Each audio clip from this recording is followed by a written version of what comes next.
Thank you very much, Madam Deputy Speaker. What we're witnessing is a very rude awakening for European nations, including our own, that if you don't properly invest in sovereign capabilities for defence and security and rely instead on others, then sooner or later you will be bullied or blackmailed by larger nations. And the question for us is, are we just going to kick the can down the road and just trundle along with small, gradual increases in defence investment, or are we going to chart a path to 3% GDP defence spending in this Parliament?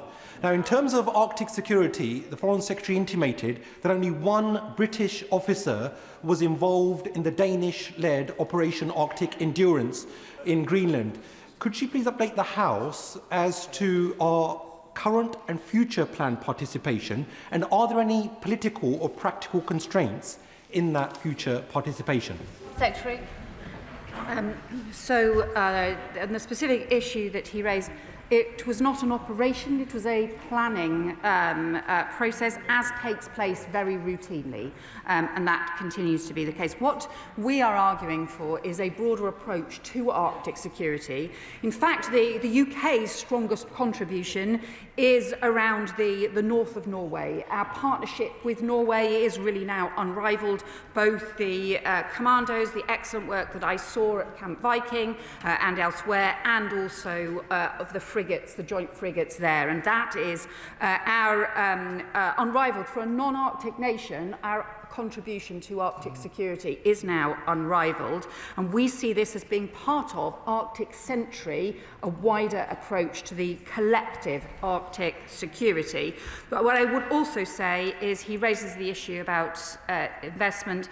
We are this is exactly why we are have put forward the biggest increase in defence spending for very many years. Malthouse. Madam Deputy Speaker, the Foreign Secretary, I'm afraid, is being rather mealy-mouthed about a situation that the President of the United States obviously sees as very simple. He believes that either through extortion, and he's not denying that he may use military force to acquire Greenland, whichever way you look at it. So, two questions. First of all, as she will know, there are significant military assets owned by the United States based here in the United Kingdom. Could they be used as part of an invasion of Greenland against our will? And secondly, does she recognise that when tariffs were first wielded as a weapon against the Canadians, we should have stood with them rather than cutting a snivelling deal? Foreign Secretary. Well, all I would say to him, first of all, is clearly that is not the situation that we are talking about. We have been very clear about the importance of both sovereignty and collective security, that this is not just part of the NATO alliance, that these are fundamental principles that we stand for as well.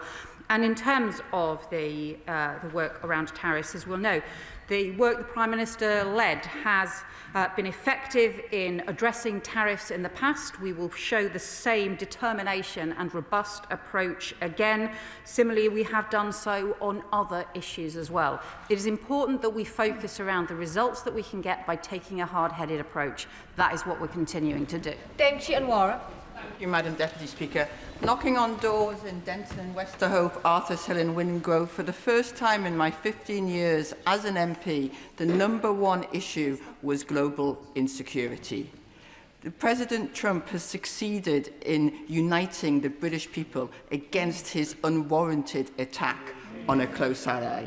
Now, my right honourable friend is right to be calm and diplomatic, but will she reassure us that given the current President's volatility, she and her government will ensure that our sovereignty is not dependent on US capability, and specifically that our technology procurement, both civil and defence, will reflect this? Well, my honourable friend is right to talk about the very strong feeling on this right across the UK, the very strong feeling for the sense of protecting sovereignty for the people of Greenland, for the people of Denmark more widely, and also the real deep sense that to have tariffs proposed in this way is just deeply wrong. It's also counterproductive to our collective security, but it is also deeply wrong. She also raises the issues about sort of UK resilience as well. She will know on things like the Five Eyes partnership, there is very deep, long-standing cooperation and shared technology, but there are also areas where we agree that Europe needs to do more for its own defence and its own investment as well, and that's what we're doing. Thank you, Madam Deputy Speaker. And I declare an interest as Chair of the All-Party Parliamentary Group on Greenland. President Trump's threat to annex Greenland, either the easy way or the hard way, is pushing Europe to the verge of one of the biggest political crises and security crises we've faced in decades.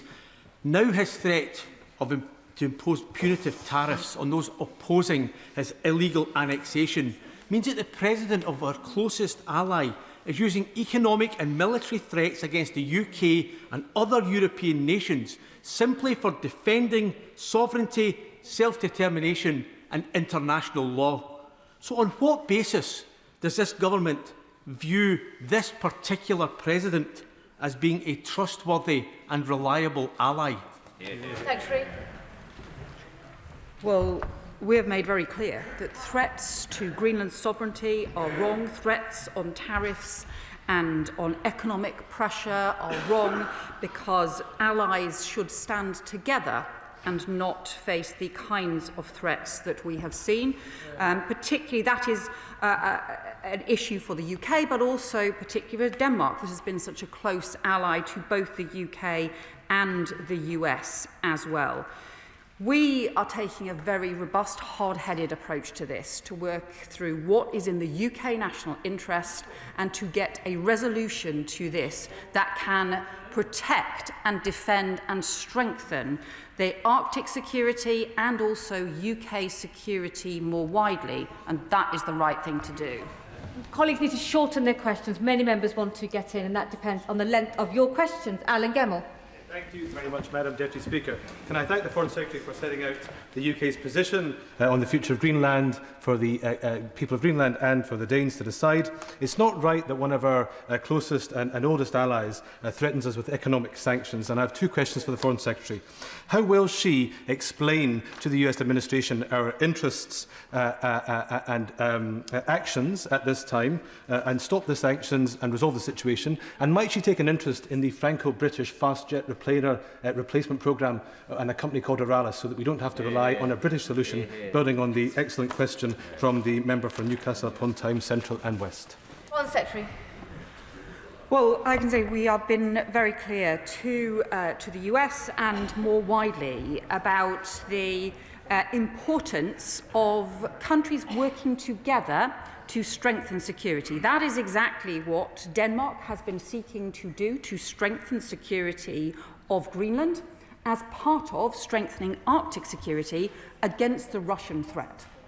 And that should be something which is recognised as important, recognised as valuable, where countries come together to do so, because Arctic security is a multilateral issue. It's not a unilateral issue, it's a multilateral issue. It will only be strengthened by countries working together. So this is about our interests on that shared collective security, but also our values in defending sovereignty and territorial integrity. Thank you, Madam Deputy Speaker.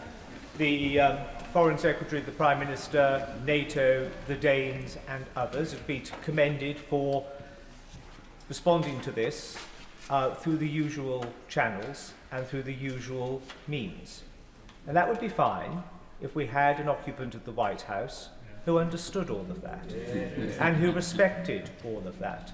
But he laughs now, not just behind his hand, but blatantly in our faces as a result of that. So whilst all of that continues, we need to try and work out what makes this man tick. He is thin-skinned, he has an ego, and he doesn't like to be embarrassed. Should the state visit go ahead this year? Should football teams play in American stadia for the World Cup? These are things which would embarrass the President at home. We now need to fight fire with fire. Secretary.